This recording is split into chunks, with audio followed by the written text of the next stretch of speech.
बिस्मिल्लाहिर्रहमानिर्रहीम, अस्सलाम वालेकुम। पाकिस्तान मॉर्निंग में आपको खुशामदीद कहेंगे। मैं हूँ ईशा अल-अदनान और मैं हूँ मोहम्मद जुनेद हलीम। गुड मॉर्निंग, सुबह खैर। आगाज़ में आपको एक दिलचस्प खबर बताते हैं नाज़रीन। आपने अक्सर महसूस किया होगा एक दूसरे से बात करते हुए, कुछ लेते देते हुए, किसी के शोल्डर पे हाथ रख देने से, किसी से हाथ मिलाने से, किसी को गले मिलने से, बिल्कुल कभी कभी तो दरवाजे को छूने से, किसी टेबल को टच करने से भी आपको करंट लगता है। तो उस करंट की असल वजह क्या है? क्या आपके अंदर बिजली दौड़ती है? हाँ, ये भी अच्छा सवाल है, लेकिन ये जो साइंस कहती है उसके मुताबिक उसकी मुख्तलिफ वजूहात हो सकती हैं। बिजली का झटका कैसे लगता है, किसी से हाथ मिलाने की कोशिश करते हुए भी ये बिजली का झटका लग सकता है। और सब पढ़कर आपको दिलेर मेहंदी और जो कहा ये जाता है कि बरकी चार्ज जो है वो स्टैटिक चार्ज उसे कहा जाता है। जब वो होता है तो फिर ये झटका लगता है। जैसे कि हम गुब्बारे की एक एग्जांपल गाना भी है ना, जोर का झटका, हाई जोरों से लगा, नहीं धीरे से नहीं लगता, हाई जोरों से लगा। अच्छा, अगर आप बैलून को देखें ना, तो बैलून को अगर अपने बालों के साथ आप रगड़े जुनेद और उसके बाद फिर उसको दूर करें तो वो चार्ज हो जाता है। आपके बाल और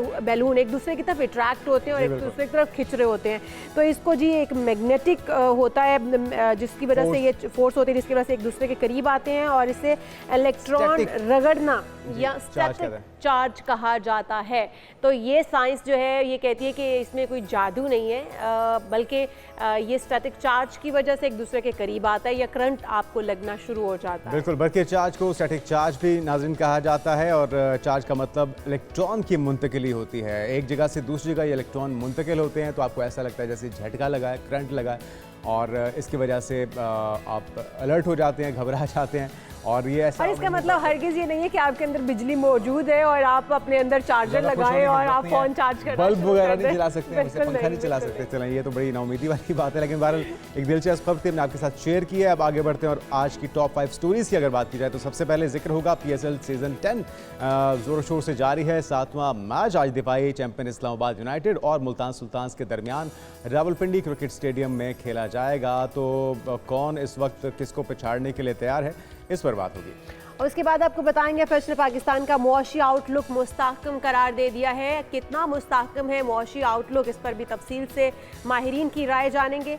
और फिर बात करेंगे केनाल्स तनाज़े की, जिसमें नून लीग और पीपल्स पार्टी आमने सामने है। मुसलसल ये लड़ाई जारी है दोनों सूबों के दरमियान में। इरसा ने फाइनली सिंध को ज़्यादा पानी देने के पंजाब हुकूमत के दावे को मुस्तरद कर दिया है। तो पंजाब वालों के लिए एक सेटबैक है, लेकिन क्या ड्रॉप सीन होता है, क्या हल निकलता है, अदालत इसका फैसला करती है या मिल बैठ के इसका कोई हल निकाला जाता है, इस पर भी आज बात की जाएगी। उसके बाद आपको बताएंगे कि गंदम तैयार है, किसान परेशान और गंदम की कीमत का मसला हल होगा या नहीं, ये अभी तक कोई नहीं बता सकता, क्योंकि एक बार फिर हुकूमत गंदम खरीदने पर तैयार नजर आती है और किसान भी परेशान नजर आते हैं। इस पर भी तफसील से होगी बात जी। और फिर बात होगी सिरका की, और सिरका लगभग हर ही घर में होता है। अगर नहीं होता तो उसे यकीनी तौर पे अपने बावर्ची खाने का अपने घर में रखने का यकीनी बनाइए, क्योंकि सिरका बहुत सी बीमारियों को भगाने में मुफीद साबित होता है। किन किन बीमारियों का किस तरह से सिरके से इलाज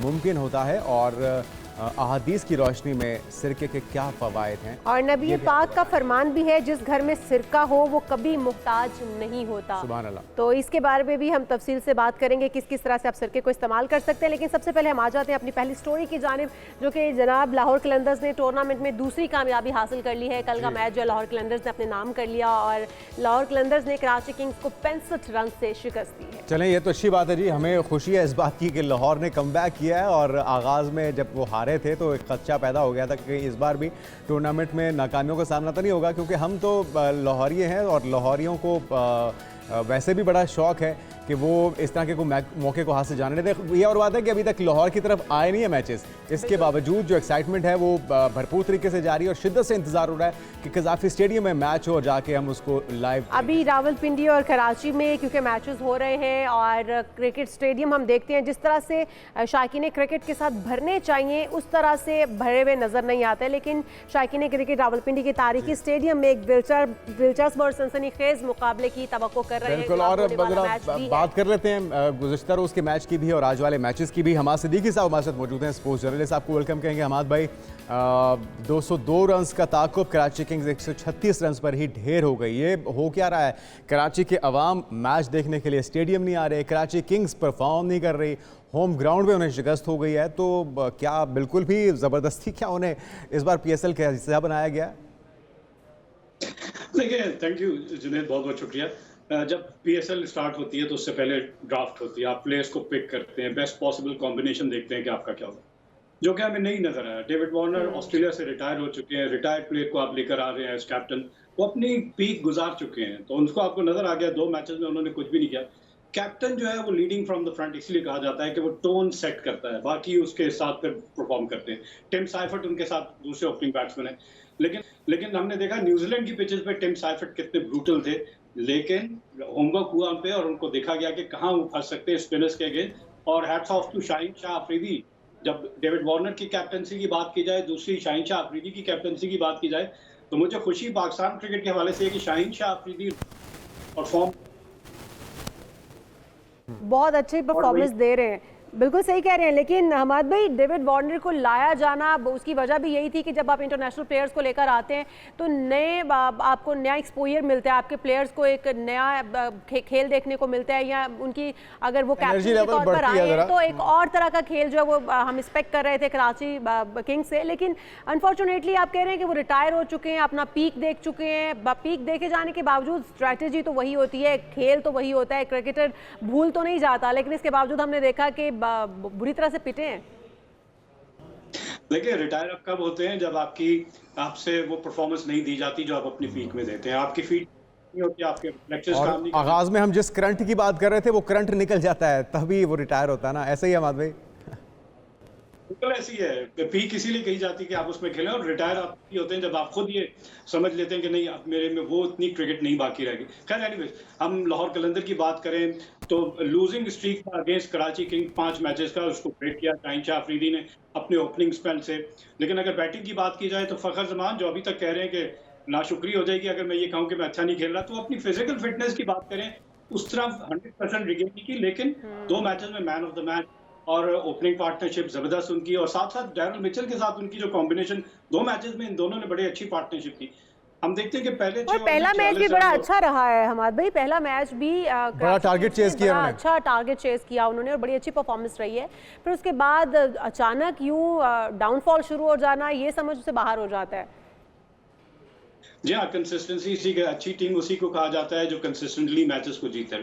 खैर मेरे ख्याल से अभी it's too early, 10 matches her team ने खेलते हैं, लाहौर कलंदर के 3 मैचेस हो गए, 2 जीतनी है, तो अच्छे साइन है लाहौर कलंदर के लिए। और लाहौर कलंदर की मैं ड्राफ्ट की जब बात करता हूँ ना, तो आपके पास जो बेंच पे प्लेयर है वो रिप्लेसमेंट अच्छी होनी चाहिए। हमने जहादाद खान को पहले 2 मैचेस में देखा, उनसे नहीं परफॉर्म हुआ, तो कल के मैच जमान खान को लेकर है, तो ऑप्शन मौजूद था लाहौर कलंदर, तो ये साथ साथ। अच्छा हमाद भाई, ये वैसे तो डेविड वार्नर के ऊपर तनकीद काफ़ी हो रही है। एक तो ये कि बाहर से लाके किसी खिलाड़ी को, और आप जिस तरह कह रहे हैं कि रिटायर होने के बाद उन्हें ना सिर्फ टीम का हिस्सा बनाया गया बल्कि कप्तानी भी दी गई है, तो क्या ये बेहतर ना होता कि किसी अपने ही खिलाड़ी को कप्तानी का मौका मिलता? और फिर जाहिर बात है सिर्फ डेविड वार्नर के ऊपर तो जिम्मेदारी नहीं होगी, गो कि वो कप्तान है, लेकिन बाकी सबको भी तो परफॉर्म करना होगा। आपकी क्या राय है इस पर? 4 फॉरेन प्लेयर्स और बाकी पाकिस्तान के खिलाड़ी होते हैं, तो अब उसमें से हमें नजर आ रहा था कि एडम मिल फास्ट बॉलर हैं, टिम साइफर्ट, डेविड वार्नर, मतलब इनमें से आप किसको बिठाएंगे और लेकर किसको आएंगे? या तो ये पता चले ना इनके रिजर्व में कोई ऐसी रिप्लेसमेंट मौजूद है। अब ये एक बॉलर इनको रिप्लेस करना पड़ेगा और ये एक बैट्समैन को सेक्रीफाइस करेंगे। क्या शान मसूद को बिठाने जा रहे हैं? बहुत बड़ी कॉल हो जाएगी। शान मसूद मिडिल ऑर्डर में, आप शान मसूद वैसे तो ओपनिंग बैट्समैन खेलते हैं और उनको मिडिल ऑर्डर में, तो कॉम्बिनेशन नजर नहीं आ रहा, समझ नहीं आ रहा। जो प्लेयर जिस पोजीशन पे खेलता रहा है उसको उस पोजीशन से हटा के दूसरी पोजीशन पे खिलाया जा रहा है, इतनी जल्दी वो कैसे एडजस्ट कर लेगा? ये सारी चीजें हैं। लेकिन अगेन लाहौर मैं कमेंट्री कर रहा था पिंडी में और मैंने देखा कि राना आतिफ जो है वो स्टेडियम में लोगों को कुछ दहाई बांट रहे थे। मैंने उन्हें कॉल की और वो मेरी कॉल पे कमेंट्री बॉक्स में आ गए। फिर हमने थोड़ी सी उनसे बात की तो उन्होंने कहा कि जनाब ये जो प्लेयर्स डेवलपमेंट प्रोग्राम है, जो हम टैलेंट हंट करते हैं और रॉ टैलेंट को फिर ग्रूम किया जाता है, जो लाहौर कलंदर का एक खासा है और ग्रूम करके फिर जब वो तैयार हो जाते हैं तब पाकिस्तान टीम में लेकर आते हैं, अपनी टीम में, लाहौर कलंदर की टीम में। तो एक पाथवे होना चाहिए, ये नहीं कि आपने कहीं से टैलेंट पिक किया और उसको बगैर चेक किए हुए, जैसा हम लैया से बिल्कुल सही है। अच्छा हमाद भाई, ये आज के मैच की अगर थोड़ी सी बात की जाए, आज 7वां मैच है PSL सीजन 10 का, जिसमें दिफाई चैंपियन इस्लामाबाद यूनाइटेड होगी, मुल्तान सुल्तान्स होगी। आज का मैच कैसा होता देख रहे हैं और क्या लग रहा है, कौन आ रहा है? बड़ा अच्छा मैच है। मुल्तान सुल्तान ऑल्दो के मैच हारी हुई है, लेकिन आप उसको कभी भी राइट ऑफ नहीं कर सकते। On the other hand defending champion Lahore Islamabad United, हमारी अपनी टीम, और बड़ा अच्छा अब तक आगाज है। आपने देख लिया कि साहिब फरहान ने क्या जबरदस्त सेंचुरी स्कोर की है। टीम अच्छी है इस्लामाबाद यूनाइटेड की, और कैप्टन क्या कर रहे हैं कि अपने तमाम उन प्लेयर्स को मौका दे रहे हैं। खुद उन्होंने बैटिंग नहीं की, आपने दूसरे मैच देखा ऐसे ही। लेकिन शादाब और रिजवान का टाकरा रहेगा कैसा? आप क्या समझते हैं, टफ टाइम कौन देगा दोनों में से? शादाब वैसे बॉलर स्ट्रगल कर रहे हैं, हमें सबको ये नजर आ रहा है कि उनसे नहीं हो पा रही। लेकिन कैप्टन होता है ना कि अगर बॉलिंग भी नहीं हो रही, एक तो सही फैसले वक्त पे करना, गेम को रीड करते हुए, और फिर फील्डर बहुत अच्छे हैं और बैटिंग में डिलीवर कर सकते हैं। ये हमें सबको पता है कि शादाब टॉप 3 में बैटिंग कर सकते हैं, पावर प्ले का अच्छा इस्तेमाल कर सकते हैं, पावर हिटिंग भी सिलाई करते हैं, लेकिन उनके पास ऑप्शन बहुत है। उन्होंने इतनी अच्छी पिक कर ली है इस्लामाबाद यूनाइटेड ने कि शादाब की आपने देखा नहीं आई, और इस्लामाबाद यूनाइटेड ने 243 बोर्ड पे लगा दिया। और हमाद भाई, मुल्तान सुल्तान के लिए टाइटल जीतना भी बड़ा जरूरी है। आज क्या का मैच, समझते हैं आज का मैच जो है वो उनके लिए जीत पाना बड़ा जरूरी है, लेकिन स्ट्रेटेजी क्या होनी चाहिए, किस तरह से उन्हें मैदान में उतरना चाहिए? देखिए, पिंडी के पिच को देखते हुए ज्यादातर टीम जो है वो टॉस जीतकर पहले फील्डिंग करती है, क्योंकि चेज बहुत आसान है, पिच रहती है थ्रू आउट पूरे मैच में। तो चेज करने में ये होता है कि आपको टारगेट एटलीस्ट पता होता है कि क्या टारगेट है, उसके हिसाब से आप अपनी इनिंग को पेश करते हैं। रिजवान सेंचुरी उन्होंने खुद स्कोर की, बाकी प्लेयरों को मैं कहूंगा कि थोड़ा सा आना पड़ेगा फॉर्म में और स्कोर करना पड़ेगा।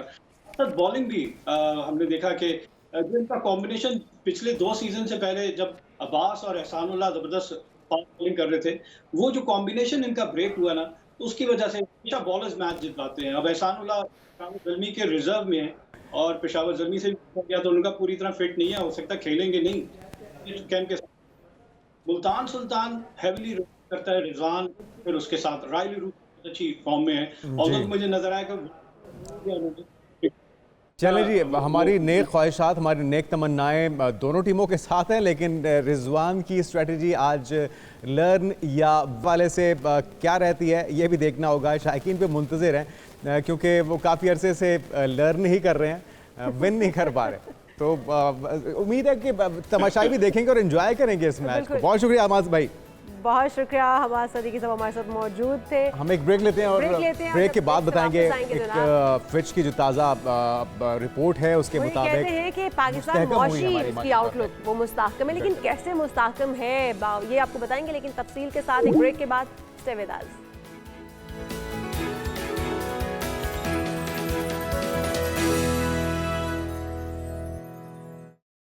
Welcome back. गंदम की खरीदारी ना होने पर पंजाब भर के किसान मायूसी का शिकार हैं। अब इन किसानों ने एहतजाज का रास्ता इख्तियार करने का फैसला किया है। किसान तंजीमों की तरफ से अब पंजाब में जगह जगह एहतजाज हो। वैसे ज्यादती है ये किसान जो कि अनाज पैदा करते हैं और सारा साल वो तवक्को करते हैं कि उन्हें उस मेहनत का फल मिलेगा। जब फल मिलने की बारी आती है तो हुकूमत जो है वो उनको हक नहीं देती। और नाकिस गंदम जिसकी हम बात भी ब्रेक में कर रहे थे, तो मामला क्या है? सईद महमूद उल हक बुखारी, चेयरमैन ऑल पाकिस्तान किसान फाउंडेशन हमारे साथ मौजूद हैं। आपको वेलकम कहेंगे बुखारी साहब। इस बार क्या मामला है? इस बार भी आपका जो आपका हक है वो आपको नहीं दिया जा रहा? वजूहात क्या बताई जा रही हैं हुकूमत की तरफ से? जी बिस्मिल्लाहिर्रहमानिर्रहीम, अल्लाहुम्मा सल्ली अला मुहम्मद व आले मुहम्मद। अस्सलाम वालेकुम। आपके चैनल का शुक्रिया, आपका शुक्रिया कि इतना अहम मौजू जो है वो आपने चुना है। इसमें तो हुकूमत किसानों के साथ सुतीली माँ जैसा सलूक कर रही है। आप ये देखें कि गंदम जो है वो उसका रेट नहीं दिया जा रहा। गंदम धड़ाधड़ जो है वो खेत से निकल रही है और माफियाज उसको ले रहे हैं। ये यूं लगता है कि जिस तरह हुकूमतों ने ये ठानी हुई है कि वो किसान को इस मुल्क के अंदर रहने का हक नहीं देंगे, और हुकूमतों ने ये सोचा हुआ है कि इसको जो है वो नुकसान पहुंचाना है। और जो बुखारी साहब, आपका मुतालबा क्या है और हुकूमत क्या ऑफर कर रही है आपको? देखिए, मुतालबा तो ये सीधा सीधा है कि हमें इसका रेट जो है वो 4,000 रुपया, जो आज से 2 साल पहले 3900 रुपये था, तो वो रेट हमें दिया जाए। हमें और हमारा क्या मुतालबा होना है भाई? हम तो अपना मेहनत करते हैं, अपनी फसल की हिफाजत करते हैं और अपने पाकिस्तानियों के लिए अनाज मुहैया करते हैं। चाहे आप ये देखें कि अमेरिका ने पाबंदियां लगाई, 9/11 आया, 28 आया, बुखारी साहब, आप तो कह रहे हैं कि 4 साल पुरानी कीमत पर ही आपसे गंदम खरीदी जा रही है। आप बात कर रहे हैं कि आपके साथ गवर्नमेंट जो है वो सौतेली मांस का सलूक कर रही है, जबकि मरियम नवाज साहिबा, सीएम साहिबा ये कहती हैं कि वो आपके लिए कोई पैकेज लेकर आ रही हैं। उस पैकेज के हवाले से भी हमें थोड़ा सा बताएगा, उस पैकेज में क्या आपको कीमत दी जा रही है, उस पैकेज के हवाले में और क्या क्या है? देखें, मैं तो कहता हूं कि भाड़ में जाए पैकेज। हमें इन पैकेजों की जरूरत नहीं है। ये तो एक ऐसे ही है कि जिस तरह एक बच्चा जो है वो रो रहा हो तो साथ बैठी माँ जो है वो उसके मुंह में कोई लॉलीपॉप दे देती है, तो वो बच्चा थोड़ी देर के लिए चुप कर जाता है, या उसको जो है वो कुछ चुनचुना पकड़ा के और वो उसका दिल बहलाने की कोशिश तो आप करती ये है। समझते हैं कि इस वक्त गवर्नमेंट भी आपको छुनछुना देने की कोशिश कर रही है, बहलाने की कोशिश कर रही है, क्योंकि गंदम फिर क्या बाहर से खरीदी जाएगी, इंपोर्ट की जाएगी? अगर आपसे गंदम नहीं खरीदी जाती, आपको कीमत नहीं दी जाती, तो आप गंदम नहीं बेचेंगे, फिर बाहर से खरीदी जाएगी? बिल्कुल बिल्कुल ऐसे ही होगा। देखिए, अब भी गंदम जो है ना, गवर्नमेंट बड़ी खुश हो रही है कि भी गंदम शायद बहुत ज्यादा हो गई है। गंदम जो है वो कम पैदावार आ रही है, कुछ मौसमियाती तब्दीलियों की वजह से भी। दूसरा ये कि खाद, कल आपका मीडिया रिकॉर्ड कर रहा था कि 18% जो है वो खाद प्रोडक्शन कम हुई है, इसलिए कि किसान के पास पैसे नहीं है, किसान खरीद नहीं रहा, किसान फसल के अंदर डाल नहीं रहा। तो ये जो है वो बहुत बड़ा जुल्म और ज्यादती है कि हमने मेहनत की, हमने इन्वेस्ट किया और हमें कहा गया। आज तक हमारे कानों में वो आवाज गूंज रही है कि मेरे किसान भाइयों, आप गन्ना बीजो, आपकी बहन आपका बिल्कुल बिल्कुल, हमें भी याद है बुखारी साहब, हमें भी याद है ये। और अभी इस वक्त बताएगा, कोई कमेटी बनी है हुकूमती सतह पे, मुज़ाकरात शुरू हो सके हैं ताकि कोई हल निकाला जा सके आपके सड़कों पे आने से पहले, एहतजाज से पहले? कोई नहीं सर, ये हुकूमत संजीदा ही नहीं है, उसको इसको पता ही नहीं है। आप ये देखें कि इसकी जो मुशीर साहबा हैं वो ये कहती हैं कि जी के किसानों की जो है गंदम से वो और भी किसानों को बहुत सी प्रोडक्ट्स मिलती हैं। तो कल मैं खास तौर पे गया, मैंने कहा मैं ये जो मुशीर है सलमा भट्ट साहबा, चले हो सकता है इनकी बात सच हो। तो कल मैं गया हूं तो अपनी गंदम जब मैंने निकलवाई है खेत से, तो गंदम का दाना निकला है उसमें से और तूड़ी निकली है। अब अल्लाह की बंदी जो ज़राअत को जानते नहीं है, हरूफ अबजद से वाकिफ नहीं है, उनको बिठा दिया है हमारे फैसले करने के लिए। आप ये देखें कि जब ये ब्यूरोक्रेसी को मराद देते हैं, जब ये मेंबरान असम्बली और वज़रा की तनख्वाहें बढ़ाते हैं, तब इनके खजाने पे बोझ नहीं पड़ता। बिल्कुल होना चाहिए। अच्छा बुखारी साहब, मैं आपसे ये जानना चाहूंगी, बुखारी साहब, अगर गंदम का रेट आपको पिछली दफा भी नहीं मिला, उससे पिछली दफा भी हमने देखा कि किसान भाई रोते हुए नजर आए, फिर हर बार गंदम ही क्यों उगाई जाती है? किसानों को जब पता चल रहा है कि उनको इसमें फायदा भी नहीं है, हुकूमत उन्हें वो रेट भी नहीं देती है, तो फिर गंदम अगर हुकूमत ने बाहर से ही इम्पोर्ट करनी है और महंगे दामों खराब गंदम इम्पोर्ट करनी है, तो फिर यहाँ पर गंदम क्यों उगाई जा रही है? कोई और अनाज क्यों नहीं उगाया जा सकता जो आप बाहर जो है वो एक्सपोर्ट कर सके? जी बिल्कुल, आपकी बात दुरुस्त है। गुजारिश ये है कि हमें तो ये एक बहलावा दिया गया कि जी आप गंदम बीजें, आपका कोई नुकसान नहीं होने देंगे। हमने एतबार किया, हमारा जुर्म ये बना कि एतबार किया। आप अगले साल देखिएगा कि गंदम हम अपनी जरूरत की बीजेंगे, हम अपने नाक से ये लकीरें। लेकिन ये अल्लाह करे कि ये नौबत ना आए बुखारी साहब, हम ये कतन नहीं चाहेंगे। गवर्नमेंट को भी होश के नाखून लेने चाहिए, इसी मकसद के लिए हमने आपको भी लाइन पे लिया है। ये बताइएगा कि इस वक्त पाकिस्तान की एग्जैक्ट डिमांड क्या है गंदम की, कितनी काश्त हो चुकी है, और खुदा ना खास्ता आपको जायज़ रेट ना मिला तो कितने नुकसान का खदशा है? जरा फैक्ट्स एंड फिगर्स के साथ हमारे नाज़रीन को बताइएगा तफसीलात। जी देखें, अब हमारी जो मुल्क की जरूरत है वो 2,90,00,000 टन के लगभग जो है वो हमारी जरूरत है। और उसके अंदर आप ये देखें कि एक 76 साल से एक निज़ाम चला आ रहा था, और उस निज़ाम के अंदर ये था कि आपसे फूड डिपार्टमेंट खरीद करता था, पास्को खरीद करता था। जब ये आदात पूरे कर लेती थी हुकूमत, फिर उसके बाद आपकी जो फ्लोर मिल खरीद करते थे, आपके जो सीड वाले हैं वो खरीद करते थे। अब उनको पता है कि ये गंदम जानी कहाँ है, और वो इसलिए वो जिस तरह लिखा होता है ना कि महबूब आपके कदमों पे, इस तरह उनको पता है कि गंदम मेरे कदमों में, तो इसलिए वो ना रेट दे रहे हैं। गंदम की कीमत इंतहाई कम करके फ्लोर मिल्स मालिकान को नवाजा जा रहा है। फ्लोर मिल्स मालिकान को किस तरह से नवाजा जा रहा है? अगर कीमत कम है तो आप उनको भी ना बेचें। मैं आपको भी ये एक नुक्ता बता रहा हूँ कि हमारी मोहतरमा मरियम नवाज साहबा को ये शौक है कि उन्होंने रोटी सस्ती करनी है, भली सस्ते करें, हमें कोई एतराज नहीं है, लेकिन उसका ये तरीका नहीं है कि वो किसानों के खून से जो है वो रोटी सस्ती करें या हमें जिबा करके देखें। अब ये ड्रामा क्या किया जा रहा है? ड्रामा ये किया जा रहा है कि मीडिया ने कल परसों ये खबरें चलाई कि जनाब काबीना का इजलास हुआ और ये डीरेगुलाइज कर दी।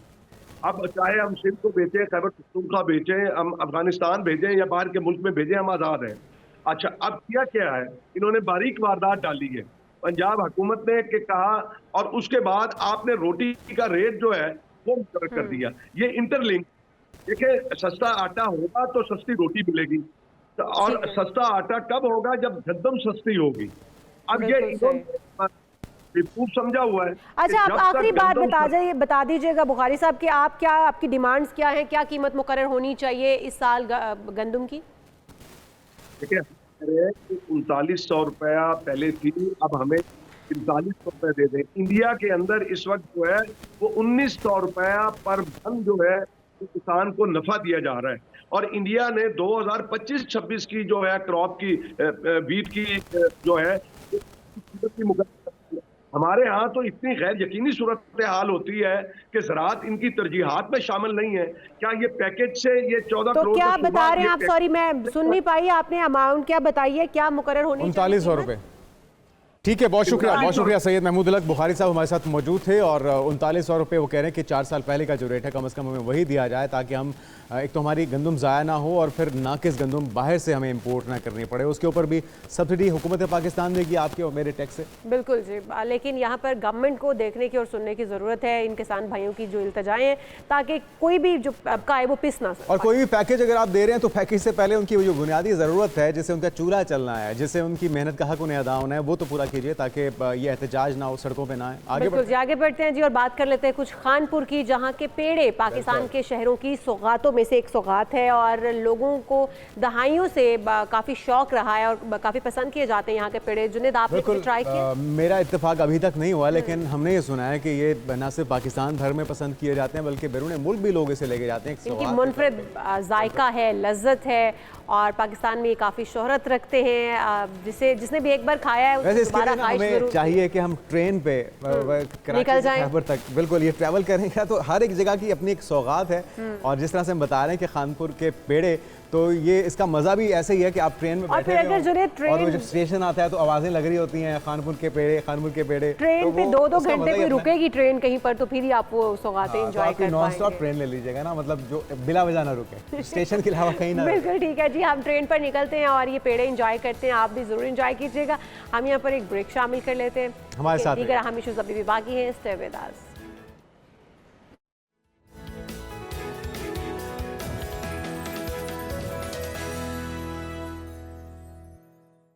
प्रोग्राम में एक बार फिर से आपको खुशामदीद कहते हैं और बात करते हैं नहरी पानी की, जिसकी तकसीम के तनाज़े पर इत्तेहादी जमातों में सियासी दरार पड़ चुकी है।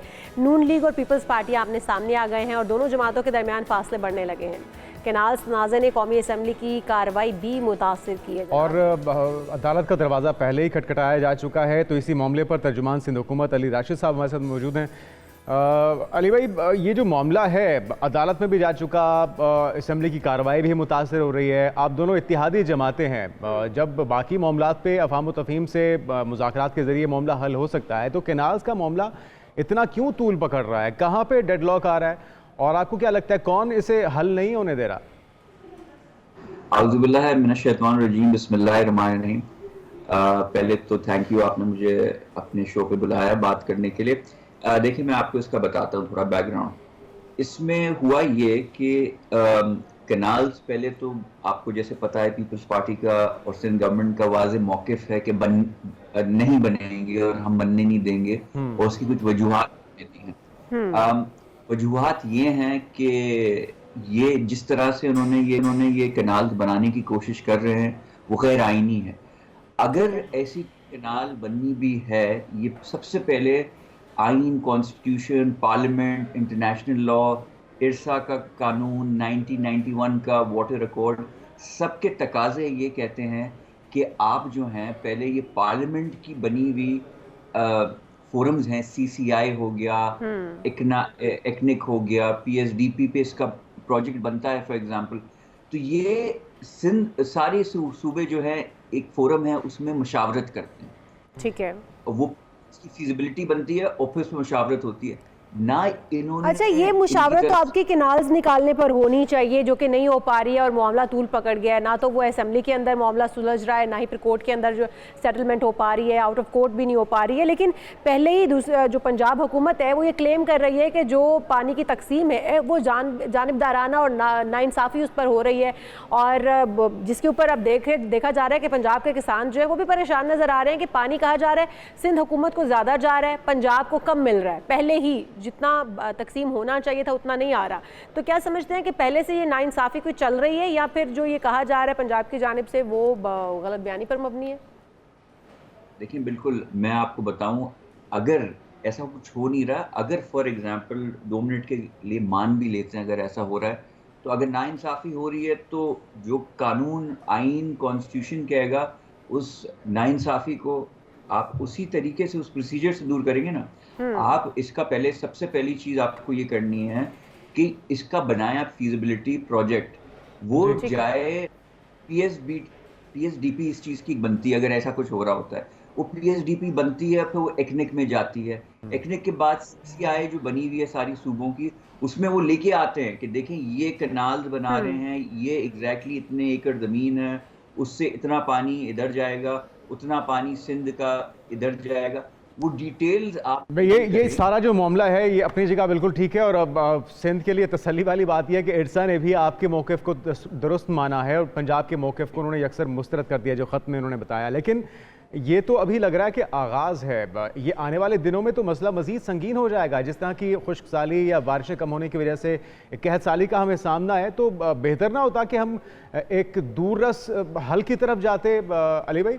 और हम देख रहे थे कि बिलावल भुट्टो साहब कालाबाग डैम ना बनने को क्रेडिट क्लेम कर रहे थे। वो तो एक ऐसा मुद्दा है जिसकी वजह से शायद हमारी आने वाली नस्लें भी उसका खमियाजा भुगतेंगी। तो बेहतर ना होगा किसी डैम बनाने की तरफ जाएं, किसी मुस्तकिल हल की तरफ जाएं, ताकि ये जो एक आगाज़, ये चिंगारी जिसका आगाज़ हो चुका है, ये समेत आने वाले जो मसाइल हैं उनका भी हल निकाला जा सके।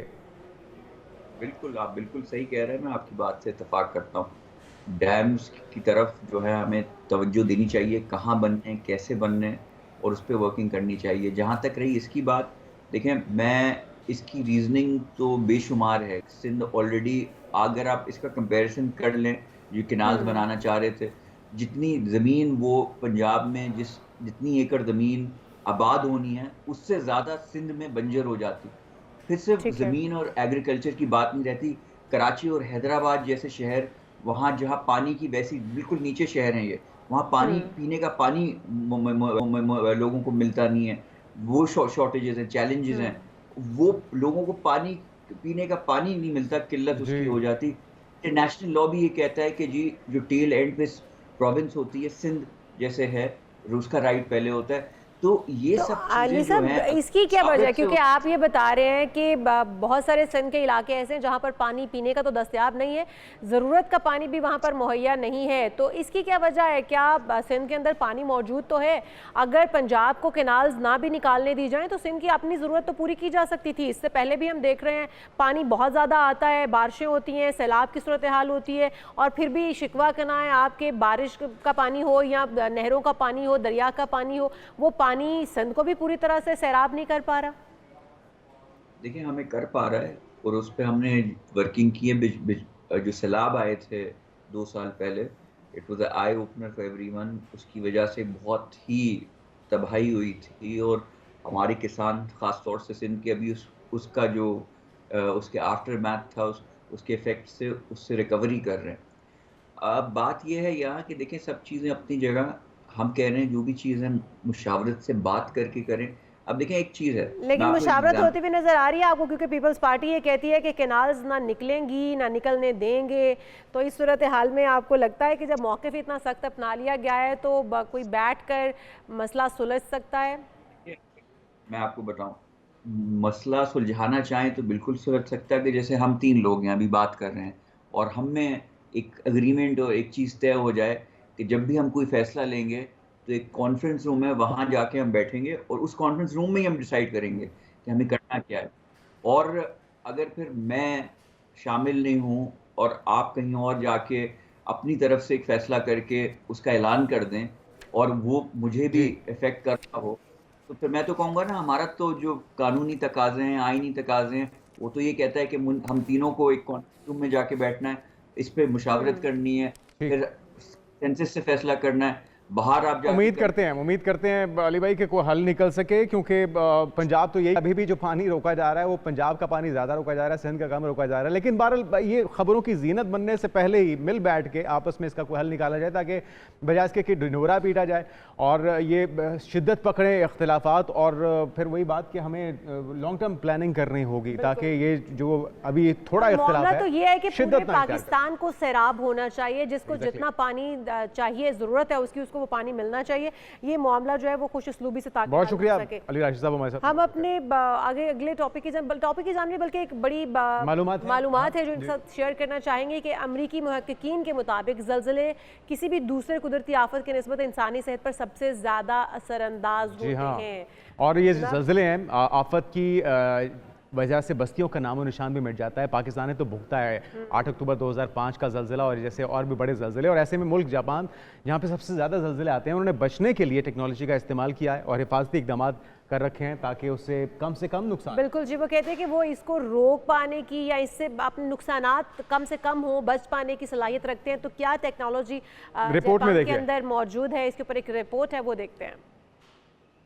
एक कुदरती आफत है जिसमें बहुत बड़े पैमाने पर तबाही मुमकिन है और ऐसी हमने बहुत सी मिसालें देखी हैं कि इस कुदरती आफत की वजह से बस्तियां सफाई हस्ती से भी मिट जाती हैं। लेकिन दुनिया में एक ऐसा मुल्क मौजूद है जिसने ज़लज़ले से बचने के लिए टेक्नोलॉजी का इस्तेमाल करते हुए मुनफरिद इक़दाम कर रखे हैं और ये मुल्क जापान है। जापान एक जजीरा नुमा इलाका है और इस समंदरी हिस्से पर मौजूद है जिसे पैसिफिक रिंग ऑफ फायर के नाम से जाना जाता है। ये एक ऐसा इलाका है जहाँ यूरेशियन, पैसिफिक और फिलिपाइनी टेक्टोनिक प्लेटें एक दूसरे के नीचे आती हैं। इस जबरदस्त दबाव के नतीजे में वतन फवक्तन तवानाई का बड़े पैमाने पर इखराज होता है, जिसके नतीजे में जापान में ज़लज़ले आते हैं। जापान को अपनी पूरी तारीख में ज़लज़लों का सामना रहा है। जहां जापान खतरनाक ज़लज़लों के लिए मशहूर है, वहीं ये मुल्क पूरी दुनिया में ज़लज़ले से पाक इमारतों की तामीर के लिए भी मशहूर है। जदीद इंजीनियरिंग के कारनामों के जरिए जापान की ज़लज़ला मज़ाहम इमारतों ने मुल्क को मुताबिक ताकतवर ज़लज़लों से निपटने में मदद की है, जो दूसरे ममालिक में तबाहकुन साबित होते हैं। जापान में जब इमारतों की तामीर की जाती है तो इसमें कंक्रीट शामिल करने की बजाय बुनियादों में लोहे और स्टील का इस्तेमाल किया जाता है और इमारतों को जमीन की सतह से कदरे बुलंद रखा जाता है, जिससे शदीद ज़लज़ले के झटकों का असर कम हो जाता है और इमारतें गिरने से बच जाती हैं। इसके अलावा किस्म किस्म के ढांचे इस्तेमाल किए जाते हैं जो इमारत को मजबूत बनाने में मदद करते हैं। इसके अलावा जापान में ज़लज़ले से बचाव के लिए इमारतों में दौरान तामीर एक मुनफरिद इब्तदाई इंतबाही निज़ाम शामिल है जो रिहायशियों को आने वाले ज़लज़ले से खबरदार करता है।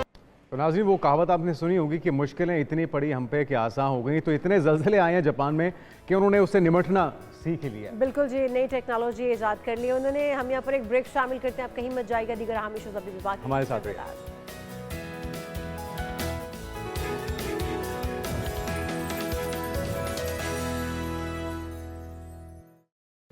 Welcome back. और मुल्की माशी सूरत हाल के वाले से पॉजिटिव पेशरफ्त है। इससे पहले भी जो गैर मुल्की पाकिस्तानी हैं उनकी तरफ से तरसीलात ज़र जो है उसमें एक बड़ा इजाफा देखा गया है। $4.1 अरब के, जी हाँ, जो तरसीलात ज़र है वो भेजी गई हैं। लेकिन अब जो फिच ने एक रिपोर्ट जारी की है वो कहते हैं कि पाकिस्तान जो मुआशी मुस्तहकम नज़र आ रहा है, हमें मुआशी आउटलुक में इतना मुस्तहकम कैसे हुआ है पाकिस्तान, क्योंकि पाकिस्तान में हम देख रहे हैं तरसीलात ज़र जो आप बता रहे हैं वो तो ओवरसीज़ पाकिस्तानी की जानिब से आई हैं, लेकिन महंगाई भी बहुत अरूज पर रही है, टैक्सेस की भरमार रही है और इस तरह के बहुत सारे इक़दामात हैं जो किए गए हैं, उसके बावजूद अगर मुआशी आउटलुक मुस्तहकम है तो इसके पीछे क्या कोई बुनियादी वजूहात हैं जो कार फरमा है। वज़ीर ख़जाना मोहम्मद औरंगज़ेब ने आलमी क्रेडिट रेटिंग एजेंसी फिच की जानिब से पाकिस्तान की रेटिंग अपग्रेड करने का खैर मकदम करते हुए कहा है कि फिच का पाकिस्तान की रेटिंग B- करना मुआशी इस्लाहात और पॉलिसियों पर एतमाद का इजहार है।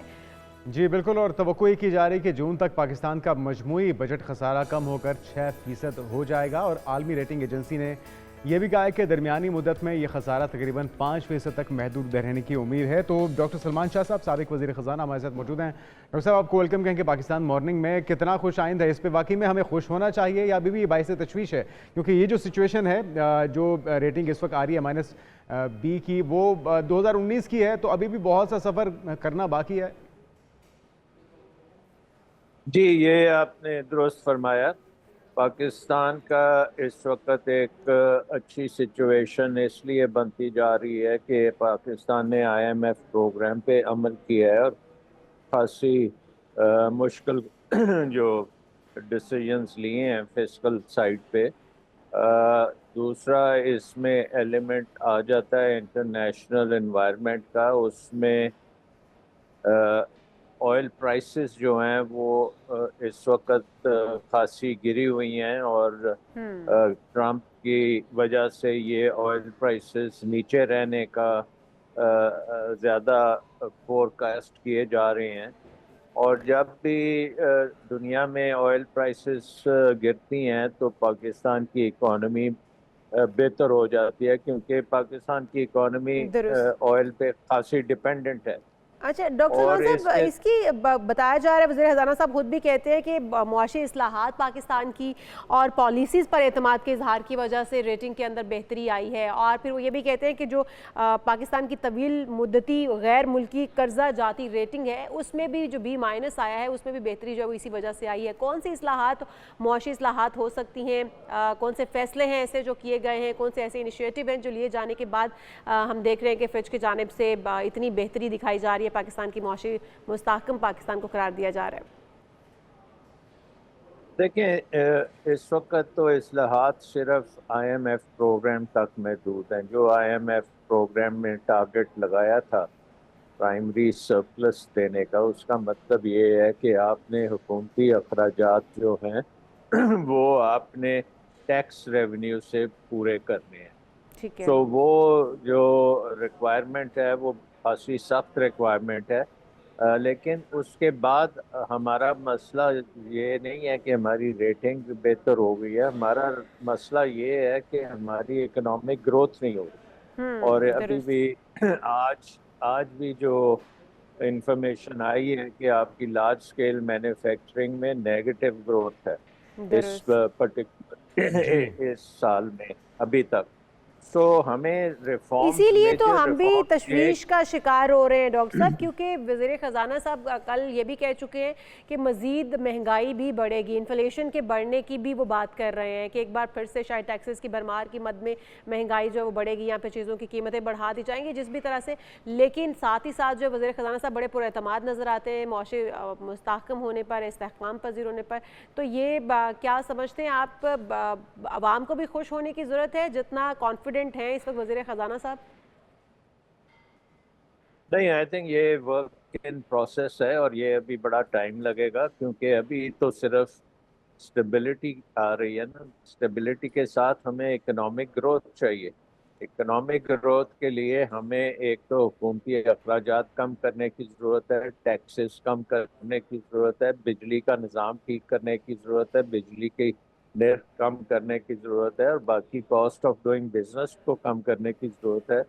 और सबसे इम्पोर्टेंट चीज़ है हमें इन्वेस्टमेंट को बढ़ाने की ज़रूरत है। हमारी इन्वेस्टमेंट इकोनॉमी के लिहाज से अब 10% से नीचे आ गई है, जो और अभी डॉक्टर साहब आपने खुद ही कहा कि ये सब जो है ये जुड़ा हुआ है पेट्रोलियम मसनूआत से, पेट्रोलियम की कीमतों से। और हमें उम्मीद थी कि पेट्रोलियम कीमतें जो है वो कम की जाएंगी और आज जो है वो खबर जो सामने आ रही है, पेट्रोलियम की कीमतें, तमाम अशिया की कीमतें वही रहेंगी, उसी कीमत पर बरकरार रहेंगी। जबकि आलमी मंडी में हमने देखा कि पेट्रोलियम मसनूआत की कीमतें इंतहाई कम हुई हैं, इसके बावजूद वो रिलीफ जो है वो यहाँ पर नहीं दिया जा रहा।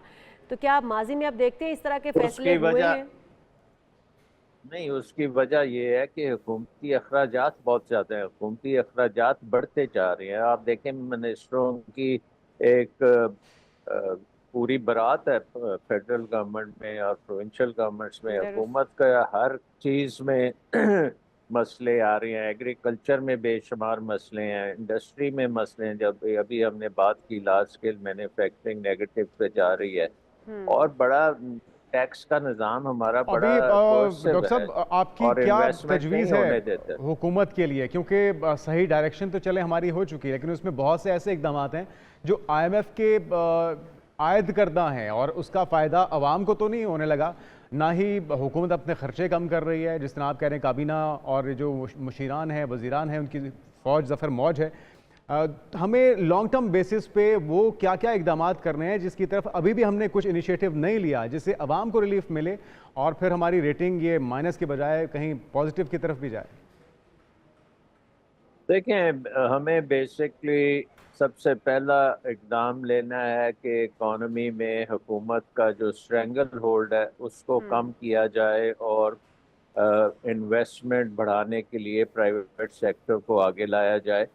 और हमें इस बजट में, जो अगला बजट आ रहा है, इसमें सबसे इम्पोर्टेंट चीज़ हमने जो देखनी है कि हुकूमती अखराजात कितने बढ़ाए जाते हैं। दुरुस्त। ऑलरेडी जो रिलीफ की जो बातें हो रही हैं उसका मतलब यही होता है कि ज़्यादा से ज़्यादा हुकूमत के अखराजात होंगे और फिर उसका मतलब होगा कि उतने ही टैक्सेस ऊपर जाएंगे, और जब टैक्सेस ऊपर जाएंगे तो इन्वेस्टमेंट नीचे आएगी।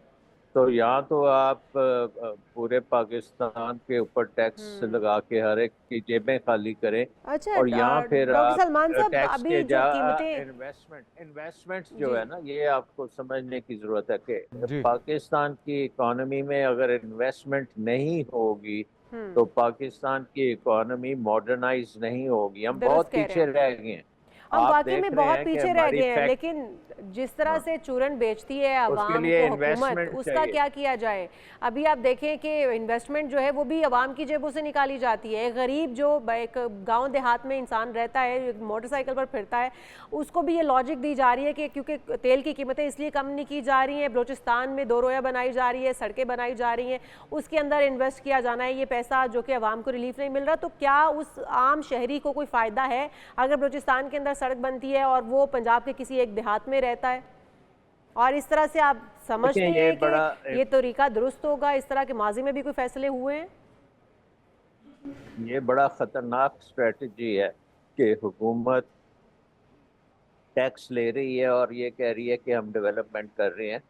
मेरे ख्याल में ये बिल्कुल गलत बात है। हुकूमत डेवलपमेंट कर ही नहीं सकती, क्योंकि अब हम देख रहे हैं, आज ही मैं खबर पढ़ रहा था कि दासू डैम की कीमत जो है कई गुना बढ़ गई है। जो हुकूमत डैम बना रही है और ट्रिलियंस में वो चली गई है, और उसकी बिजली जो बनेगी वो भी बड़ी महंगी बनेगी।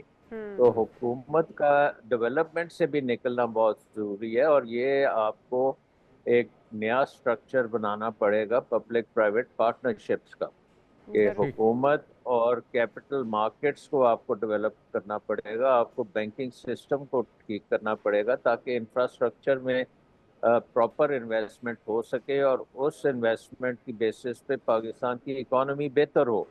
यहाँ पे तो जो हुकूमत इन्वेस्टमेंट करती है वो तो अपने क्रोनीस के लिए करती है ना, अपने हलकों में जो काम करते हैं वो भी खुद लेकिन वोट हल्कों में भी लेने काम के भी तो नहीं लिए, हो रहे, वो वोट सिर्फ लेने के लिए। हेडलाइंस बनाने के लिए शाह साहब। और अभी ये जो हम पहले भी बात कर रहे थे कि 12 रुपए की समरी भिजवाई गई, तो थी शायद इससे भी ज़्यादा हो जाए, और होना भी चाहिए। हुए इंटरनेशनल मार्केट में बहुत बड़ा फ़र्क आया, बहुत कीमतें गिरी हैं। तो फिर एतराज़ क्यों किया जाता है अगर स्मगलिंग होती है, ईरान से स्मगल करके तेल लाया जाता है? क्योंकि यहाँ पे तो किसी किस्म का कोई रिलीफ देने के लिए गवर्नमेंट तैयार ही नहीं है, और जिस तरह आप कह रहे हैं उसकी वजह यही है कि उनके खर्चे अपने ज़्यादा हैं। तो फिर क्या किया जाए? देखें, हमें अपनी इकोनॉमी को एक आउटवर्ड लुकिंग इकोनॉमी बनाना है, हमने इसको competitive करना है, हमने इसको प्रोडक्टिव करना है, हमने इसको दुनिया की 5वीं सबसे बड़ी इकोनॉमी बनाना है, हमने दुनिया के 5वें सबसे बड़ी आबादी है, हमारा यूथ बल्ज है। आज भी हमें खबरें आ रही हैं कि वो किश्तियों में बैठ के बाहर जाते हैं और वहाँ पे वो किश्तियाँ डूब जाती हैं, तो ये शर्मनाक हालात हमें ख़त्म करने पड़ेंगे। तो इसलिए हमें अपनी इकोनॉमी को तेज़ी से डेवलप करने की ज़रूरत है, और उसका मतलब ये है कि सियासी तौर पे हम हुकूमत का फुटप्रिंट कम करें, हुकूमत की करप्शन कम करें, और एक ऐसा निज़ाम और बनाएं डॉक्टर साहब, जिसमें इन्वेस्टमेंट हो और कम्पिटिटिव इन्वेस्टमेंट हो। डॉक्टर साहब ये जिस नहीं तरह से है कि इन्वेस्टमेंट की अब बात बार बार इन्वेस्टमेंट कर है रहे वो हैं, डूब जाए। जो कि बहुत ज़रूरी भी है। अगर हम देखें पाकिस्तान के अंदर जो इन्वेस्टर्स मौजूद हैं उनका एतमाद बुरी तरह से ख़राब हो चुका है, उठ चुका है पाकिस्तान के ऊपर से। अब वो अपने पैसा यहाँ से निकाल कर बैरून मुमालिक ट्रांसफ़र कर रहे हैं, वहाँ पर जाके इन्वेस्टमेंट्स कर रहे हैं। अगर हम बात करते हैं हुकूमती पॉलिसियों की, तो जो वहाँ से पाकिस्तान में आ रहे थे लोग इन्वेस्टमेंट करने के लिए, दीगर ममालिक के जो इन्वेस्टर्स हैं उनको भी इस तरह की पॉलिसीज़ दी जाती हैं कि अनफॉर्चुनेटली साइंस तो होते हैं बड़ी बड़ी उनके ऊपर प्लान्स के ऊपर, लेकिन उसके बावजूद वो बिज़नेस, वो तमाम पैसा, वो इन्वेस्टर्स पाकिस्तान में आके इन्वेस्ट नहीं कर पाते। उसकी वजह यही है यहाँ की इस्लाहात या पॉलिसीज़ जो कि उनके लिए इतना बिजनेस को मुश्किल बना देती हैं कि वो पाकिस्तान से फिर भाग जाते हैं। तो इस तरह से इन तरीक़ाकार से क्या इन्वेस्टर्स को लाया जा सकता है, इन्वेस्टर्स का एक यकीन बहाल किया जा सकता है? देखिए, सबसे पहली चीज़ है इन्वेस्टमेंट के लिए कि पाकिस्तान में पॉलिटिकल स्टेबिलिटी चाहिए। इसका मतलब ये है कि पॉलिटिकल पोलराइजेशन जो है वो ख़त्म होनी चाहिए। पाकिस्तान का निज़ाम साफ शफाफ होना चाहिए, ट्रांसपेरेंट होना चाहिए। डीरेगुलेशन हमें ज़रूरत है कि आपको हुकूमत की इजाज़तें ना लेनी पड़ी, ब्यूरोक्रेट्स के साथ डील ना करना पड़े। टैक्स अथॉरिटी जो है वो बहुत कोर्सिव है, वो इन्वेस्टमेंट के ख़िलाफ़ है। वो इसलिए सारे ये जो हमारे अदारे हैं इनको भी बदलने की ज़रूरत है कि वो इन्वेस्टमेंट पे फोकस करें। और हमारी, अगर आप देखें, शहरों की हालत खासी ख़राब है। आप कहीं भी चले जाएं, ईस्ट एशिया में चले जाएं, मिडल ईस्ट में चले जाएं, यूरोप तो बहरहाल हम सदियों से देख रहे हैं कि उनके मुकाबले में हमारे शहर जो हैं वो खासे रन डाउन है। हमारी फैक्ट्रियां जो है वो बहुत पुरानी हैं और खंडर खंडर बने हुए हैं। हमारे बैंकिंग सिस्टम जो है वो हमारे डेवलपमेंट का हिस्सा नहीं है, वो सिर्फ हुकूमत को लैंड करते हैं। तो ये सारे निज़ाम को बदलने की ज़रूरत है ना। इसमें आपका फोकस अगर डेवलपमेंट की तरफ बदलने में तो बहुत टाइम लग जाएगा, और हुकूमत के पास लगता है कि इस वक्त डॉक्टर साहब टाइम नहीं है, क्योंकि हुकूमत जो दावे करती है वो भी पूरे नहीं कर पाती है। अगर इस वक्त ये भी गलत बात है कि टाइम लगेगा, लेकिन उसके लिए हुकूमत के पास टाइम होना जरूरी है ना। हुकूमत अगर कोई भी बेहतरी लाना चाह रही होती है, उसके दावे तो बड़े बड़े करती है, लेकिन प्रैक्टिकली नहीं हो पाता। अभी आप देखें, इस गवर्नमेंट ने एक कमेटी बनाई थी जिसका नाम था right sizing committee. Right sizing committee में आपको हमारे जो हैं एक इकोनॉमिस्ट भी थे, बंगाली साहब, वो उसके मेंबर थे। लेकिन उन्होंने एक हफ्ते में वहाँ से रिज़ाइन कर दिया कि ये कमेटी जो है ये सीरियस नहीं है, ये कुछ कमी नहीं करना चाहती, हुकूमत की जो फैलाव है उसको ये बिल्कुल नहीं रोकना चाहती, और इसलिए उन्होंने रिज़ाइन कर दिया। लेकिन मेरा कहने का मकसद है कि अगर वो कमेटी को सही तरीके से काम करते तो इस बजट में वो उसकी रिकमेंडेशन हासिल किए जा सकते हैं। ठीक है, बहुत शुक्रिया। मेरा कहने का मकसद ये है कि ये बड़ी जल्द।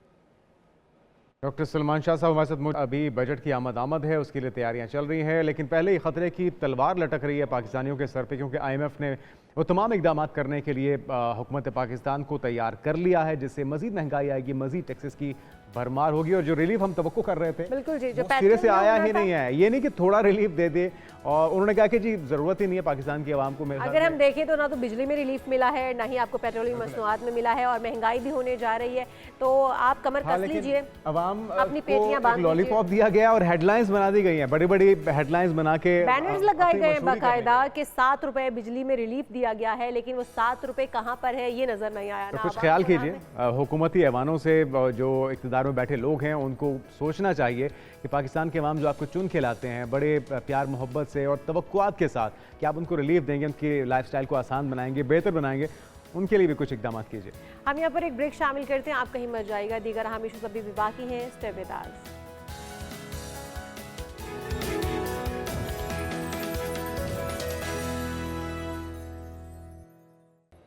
प्रोग्राम में एक बार फिर से आपको खुशामदीद कहते हैं और अभी का हमारा टॉपिक बड़ा ही दिलचस्प है कि दुनिया में कोई ऐसा इंसान होगा क्या कि जो खुश ना रहना चाहता हो, जो दुखी रहना चाहता हो। हाँ, जो खुश ना रहना चाहता हो या दुखी रहना चाहता हो। अच्छा, वैसे ऐसे लोग भी हैं आपको पता? हाँ, जो दुखी रहना चाहते दिल जले, अच्छा, जिनका कोई ब्रेकअप हुआ हो या वो टीन एज में वो परेशान बिला वजह दिल जले के वो अलावा खुशी महसूस करते हैं या उनको अच्छा लगता है दुखी रहना। अच्छा जुनैद, मेरे इर्द गिर्द वो लोग मौजूद हैं जो कि अपने लिए ऐसे मौके खुद तलाशते हैं या ऐसा इन्वायरमेंट, ऐसा सीन खुद क्रिएट करते हैं कि वो दुखी रह सके। उन्हें दुख में रहना, नहीं दिल जले नहीं है, लेकिन पता नहीं वो मेंटली कोई डिसऑर्डर ही हो सकता है कि आपको दुखी रहना पसंद है। वैसे ये नाशुक्री है ना, अल्लाह ताला की बेशुमार जो नेमतें हैं वो आपके आसपास हैं, आपसे चाहने वाले। और कोई अगर नहीं भी आपसे प्यार करता तो आपके माँ बाप, आपके बहन भाई, वो तो यही चाहते हैं कि आप खुश रहें, आपको तमाम नेमतें अल्लाह ताला दस्तयाब करे। तो इन सारी चीज़ों, इन सारी नेमतों की शुक्रगुजारी ना करना, उनकी नाशुक्री करना, ये अफसोस का लम्हा है। तो डॉक्टर समिया अतर साहिबा से जान लेते हैं कि क्या स्टेट ऑफ माइंड है। लाइफ कोच हमारे साथ। डॉक्टर साहिबा, आपको वेलकम टू शो कहेंगे। डॉक्टर समिया, क्या वजह है, क्या इंसान खुश ना रहने की तरफ चला जाता है या फिर वो उसको सारी नेमतें, सारी आसाइशें मुयस्सर आने के बावजूद भी वो उनमें से भी कोई ना कोई दुख ढूंढ लेता है अपने लिए? तो इसको क्या कहेंगे, ये कोई बीमारी है, बुरी आदत है? असल में आजकल की ज़िंदगी में जो कि हमारा एक पैटर्न बन गया है जीने का, जिसमें हमने कुछ अपने लिए कामयाबियों के मयार बना लिए हैं और हम उनके लिए दौड़ते रहते हैं। इसी तरह हम बहुत ज़्यादा कंपैरिजन्स करते हैं, बहुत ज़्यादा कंपटीशन करते हैं। तो इन सारी चीज़ों की वजह से हम ज़िंदगी को जीना भूल जाते हैं और ज़िंदगी की छोटी छोटी लम्हों को सेलिब्रेट करना भूल जाते हैं। तो एक तो ये वजह होती है कि हम इस तरह आहिस्ता आहिस्ता हमारी ज़िंदगी में से खुशी निकल जाती है। कभी ऐसा भी होता है कि हमारे कुछ माजी के ऐसे तजुर्बात हुए होते हैं कि जिनको हम लेट गो नहीं करने पा रहे होते। कुछ हमारी ज़िंदगी में डिसअपॉइंटमेंट्स होती हैं, कुछ हमारे फियर्स होते हैं कि जो अगर हमें कोई चीज़ मैसर आ भी गई है तो हमें ये खौफ लगा रहता है कि ये हमसे छीन जाएगी। डॉक्टर साहब, ये भी तो हो सकता है कि आप एक्सपेक्टेशंस बहुत ज़्यादा किसी से हाई लगा लेते हैं, इतनी एक्सपेक्टेशंस रखते हैं और जब वो पूरी नहीं हो पाती या वो उस पर इंसान पूरा नहीं उतर पाता तो आपकी वो उम्मीदें, आपकी वो आसें वो टूटती हैं, आपका वो भरोसा टूटता है और उसके बाद फिर आप एक गम में और आप दुखी से हो जाते हैं। क्या ये भी वजह है दूसरे से ज़्यादा एक्सपेक्टेशंस लगा लेना? असल में एक्सपेक्टेशन का लफ्ज़ अपने आप में ही जो है वो एक ऐसा लफ्ज़ है कि जिसके अंदर मायूसी पहले से छुपी हुई है, क्योंकि इंसानों से उम्मीद नहीं लगानी चाहिए। इंसान तो अपने लिए कुछ नहीं कर सकते बिइज़्निल्लाह। तो असल में तो इंसान की सारी उम्मीदें अल्लाह से होनी चाहिए और जब हम इंसानों से उम्मीद लगाते हैं तो फिर हम एब्सोल्यूट एक्सपेक्टेशंस लगाते हैं, यानी उसके अंदर हम अगले इंसान को एज अ ह्यूमन फेलियर का मार्जिन नहीं देते। तो उसमें फिर हम और ज़्यादा डिसअपॉइंट होते हैं।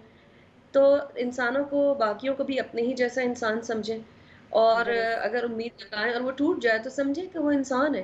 तो किसी डॉक्टर की ज़रूरत होगी हमें या घर वाले, दोस्त, अहबाब भी हमें इस गड्ढे से निकाल सकते हैं? क्या करना होगा और क्या इनिशियल स्टेजेस में इसे काबू किया जा सकता है कि बात बढ़ ना जाए, किसी एक्सट्रीम स्टेप पे आप ना पहुंच जाएं, खुद को ख़त्म करने पे ना पहुंच जाएं? बिल्कुल बिल्कुल। देखिए, सबसे पहली बात तो ये है कि अगर दुनिया में कोई आपको इसमें से निकाल सकता है तो वो आप खुद हैं। ठीक, आप खुद हैं। अपनी ज़िंदगी के अंदर देखें कि आपके वो कौन से गैर अक्ली अकायद हैं, इर्रेशनल बिलीव्स हैं जो आपकी लाइफ को रूल कर रहे हैं, कौन सी ऐसी इर्रेशनल एक्सपेक्टेशंस हैं, आप ज़िंदगी में कहाँ मुकाबलाबाजी का शिकार हैं, किस तरह की दौड़ में लगे हुए हैं और कहाँ पर आप दूसरों को तकलीफ पहुंचा रहे हैं। अच्छा डॉक्टर साहब, एक और चीज़ भी है कि मायूसी वैसे तो कहा जाता है कुफ्र है, गुनाह है और अल्लाह ताला की ज़ात की नफ़ी कर देना है। ये बिल्कुल कि आपने भरोसा ही छोड़ दिया, आपने हिम्मत हार दी, आपको यकीन ही नहीं है उस खुदा की ज़ात पर कि वो बेहतर वसीले वसाइल पैदा करने वाला है आपके लिए और आपके लिए इससे बड़ी नेमत कोई रखी होगी अल्लाह ताला ने अगर आपको ये तकलीफ़ दी है या ये दुख आपको दिया है।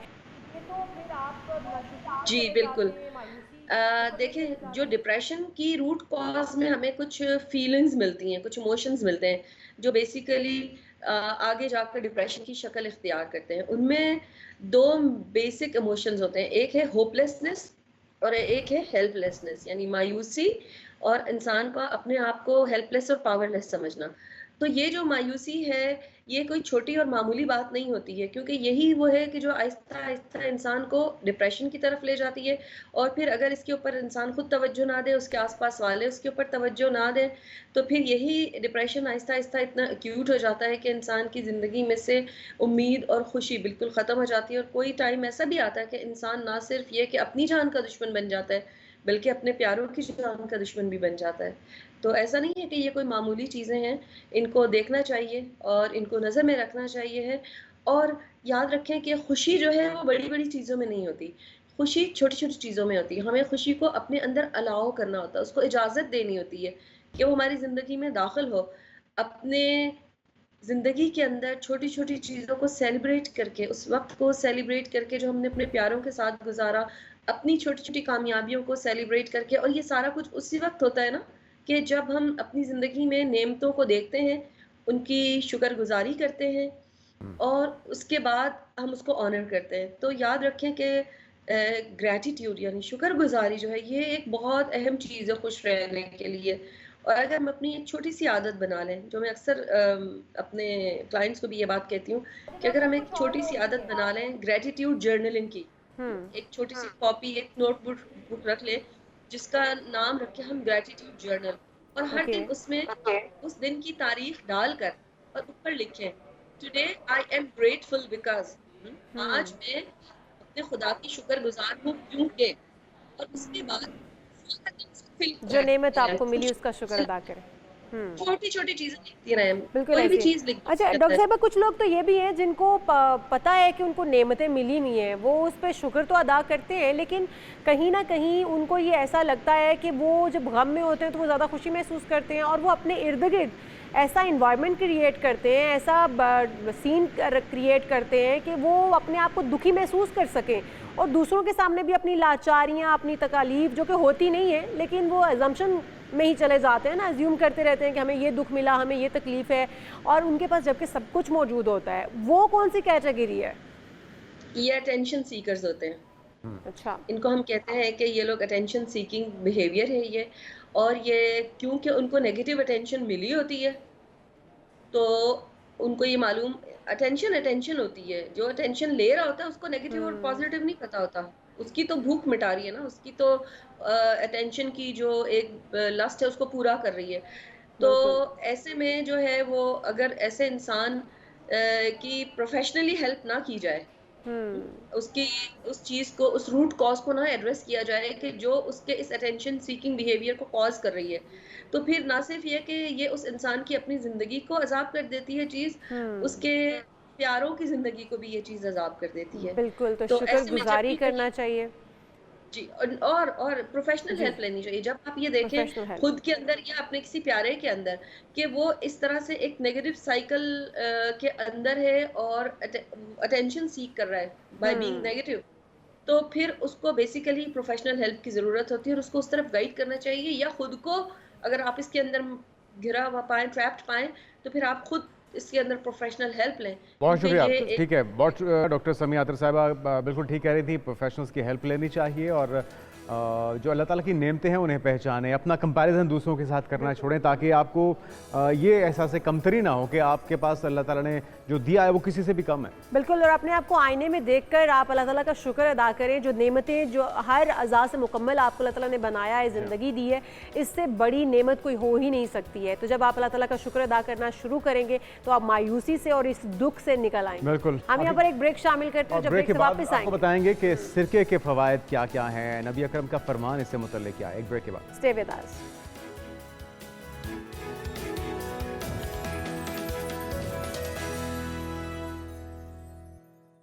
नाज़रीन वेलकम बैक। और टॉपिक बहुत ही अहम है। वो लोग जो कि घर के अंदर सिरके का इस्तेमाल करते हैं, अगर करते हैं तो बहुत अच्छा करते हैं, अगर नहीं करते तो फौरी तौर पे इसका इस्तेमाल शुरू कर दीजिए, क्योंकि इसके बेशुमार फ़वाइद हैं। बिल्कुल जी, सिरका नबी करीम सल्लल्लाहु अलैहि वसल्लम की पसंदीदा ग़िज़ा थी और नबी करीम सल्लल्लाहु अलैहि वसल्लम का फरमान भी है कि जिस घर में सिरका हो वो भूखा नहीं रहता। सुभान अल्लाह। तो ये इतनी बड़ी बात है, अपने सालन में आप इस्तेमाल कर सकते हैं, अपने खाने में किसी भी तरह से आप इस्तेमाल कर सकते हैं, अपनी डाइट का हिस्सा इसको बनाइए, अपने किचन में रखिए। लेकिन इस्तेमाल का तरीका क्या है शाल, ये बड़ी ये जानते इंपॉर्टेंट हैं। चीज़ है, क्योंकि अगर आप किसी भी फ़ायदेमंद चीज़ को भी उसका बहुत ज़्यादा इसराफ कर देते हैं, बहुत ज़्यादा उसका गलत इस्तेमाल करते हैं, तो वो नुकसानदेह भी हो सकती है। तो हकीम अहमद सलीमी साहब हमारे थे, वो हमारे साथ मौजूद हैं। हकीम साहब, आपको वेलकम कहेंगे पाकिस्तान मॉर्निंग में।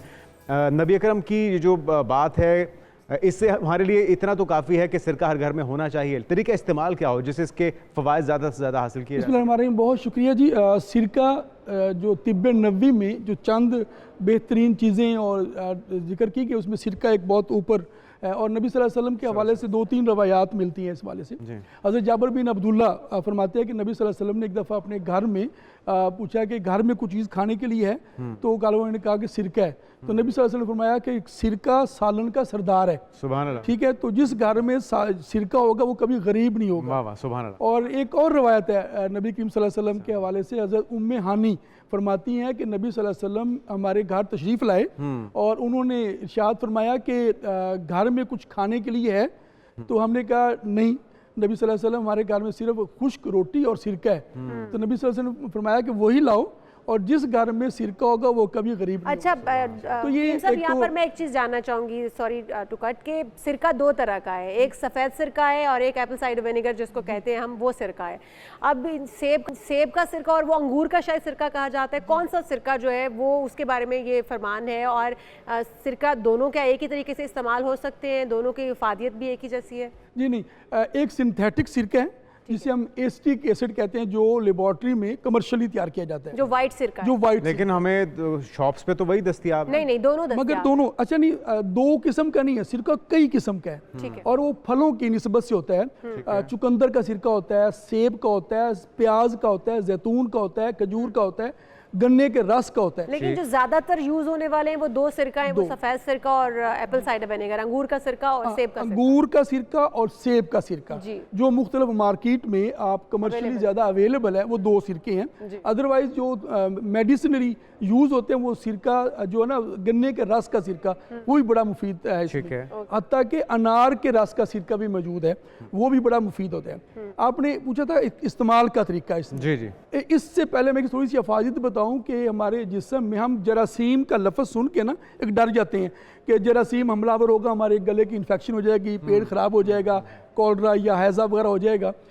अच्छा, कुछ मुफीद बैक्टीरिया जरासीम होते हैं, जिस तरह दही जमाने के लिए बैक्टीरिया चाहिए होता है। हम यहाँ पर एक ब्रेक शामिल करते हैं, आप कहीं मत जाइएगा, दीगर हम इश्यूज अभी भी बाकी हैं। Stay with us.